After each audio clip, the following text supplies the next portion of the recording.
નમસ્કાર મિત્રો, સ્વાગત છે તમારું આપ સૌની શહેરી ચેનલ યાની ગુજરાતી યુટ્યુબ ચેનલમાં. હું નિકુંજ પરમાર આપ સૌનું તહેદીથી સ્વાગત કરું છું મિત્રો. તો આજના વિડીયોમાં વાત કરવાનો છે મિત્રો, આખરે સરકાર ઝૂકી, ઓપીએસ બાબતે આવે મહત્વપૂર્ણ અપડેટ. જો તમે સરકારી કર્મચારી, નિવૃત્ત કર્મચારી, પેન્શનધારક છો, તમારા માટે આ વિડીયો ઉપયોગી બનશે. વિડીયો શરૂ કરતા પહેલાં તમે ચેનલ પર સરકારી કર્મચારી, નિવૃત્ત કર્મચારી, પેન્શનધારક બાબતે રોજના રોજ નવી અપડેટ મેળવવા માટે ડીઆર, એચઆરએ અન્યથા કોઈ પણ અપડેટ આવે તો પણ તમને આ ચેનલ પૂર્વત કરવામાં આવશે. તો આપણી આ ચેનલ અને ગુજરાતી યુટ્યુબ ચેનલને સબસ્ક્રાઈબ કરવાનું ભૂલશો નહીં. તો મિત્રો, ગુજરાત સરકાર દ્વારા એક મહત્વપૂર્ણ અપડેટ જાહેર કરવામાં આવ્યો છે. ઘણા લાંબા સમય સુધી રાહ જોઈ રહ્યા તેમના માટે ખૂબ જ સારા સમાચાર આવે છે અને પરિપત્ર સાથે એક મહત્વની અપડેટ લઈને આવ્યો છું.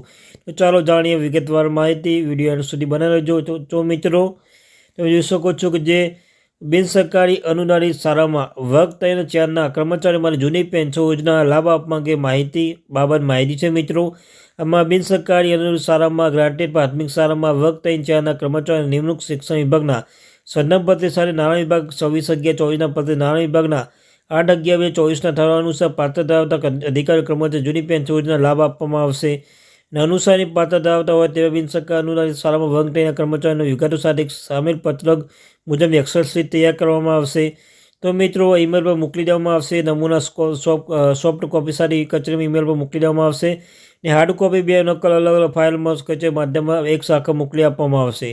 જો કોઈ માહિતી મોકલીને લઈ જશે તો ભવિષ્યમાં જો કોઈ પ્રશ્ન ઉપસ્થિત હશે તો સંપૂર્ણ જવાબદારી શાળાના આચાર્યશ્રી રહેશે, જેની ખાસ નોંધ લેવાની રહેશે. અને મિત્રો, આ સાથે સામેલ એક્સેલ શીટમાં પત્ર 1ના ફિક્સ પગાર સેવા જોડાયેલા હોય તેવા હાલમાં ફરજ બજાવતા હોય તેવા ઉક્ત અનુસાર પાત્ર ધરાવતા હોય તેવા વર્ગ 3-4ના કર્મચારીની વિગત પત્રિકામાં પ્રથમ સેવા ભરવાની રહેશે. અને બીજા પત્રકમાં મિત્રો બીજી સેવા જોડાયા બાબત વિગત ભરવાની રહેશે. દાખલા કોઈ શિક્ષક નિમણૂક પામ્યા બાદ મુખ્ય શિક્ષક જોડાયો હોય તો દ્વિતીય સેવાની વિગત ભરવાની અથવા અન્યથા પ્રથમ સેવામાં કાળમાં વિગત ભરવાની મોકલવી. તો મિત્રો, તમે કહ્યું છે બિન સરકારી અનુદાનિત માધ્યમિક વર્ગ 3-4ના કર્મચારીઓ માટે જૂની પેન્શન લાભ બાબત છે. તો મિત્રો, આ જે પ્રથા તમે જોઈ શકો છો, બિન સરકારી શાળાઓમાં જે વર્ગ 3-4ના કર્મચારીઓ પેન્શન લાભ આપવાનો ચેકલિસ્ટ છે.